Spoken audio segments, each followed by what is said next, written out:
Did you know the English learning cycle? There is a cycle, 4 steps you can follow in order to learn anything in English. We are going to draw a matrix. This matrix has got 4 quadrants. Each quadrant represents a stage in the learning process, in the learning cycle. Quadrant number 1. We call it unconscious incompetence.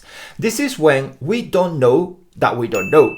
For example, imagine that you come across a new phrasal verb or an idiom or perhaps a specific grammar topic that you have never heard before, that you don't know of. For example, conditional sentences, participle clauses. You are completely unaware of it. Up until that point, you were unconsciously incompetent. However, once you hear about that new thing, you become consciously incompetent. I mean, you know that there are conditional sentences, or you know that that word exists, but you don't know how to use it. So you need to learn it. You need to study. What if what you want to learn is not just one word or one idiom? It is a whole book, because perhaps you are studying to advance your English one level. Well, at this point is when I advise people to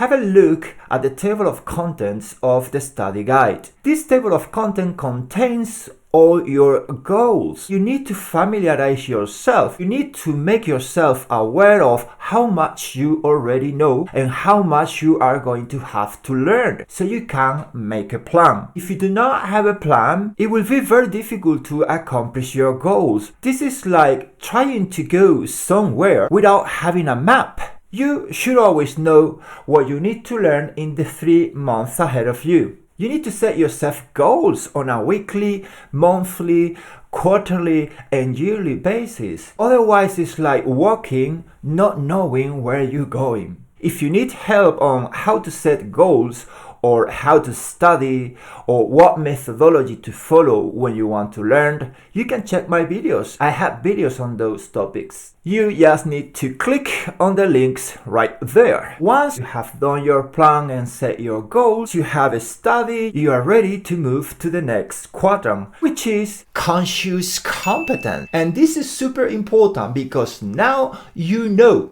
but that doesn't mean that you can use it perfectly or comfortably. At this stage, it's very important to be consistent. So you have to create a habit. You have to practice and implement, so you can move to the last stage, which is unconscious competence. That means that because you have repeated, because you have practiced that a lot, your brain knows it, but you don't have to think about it. You speak naturally. You need to follow these 4 steps in order to learn anything in English or in life.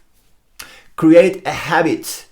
Go from unconscious incompetence to unconscious competence.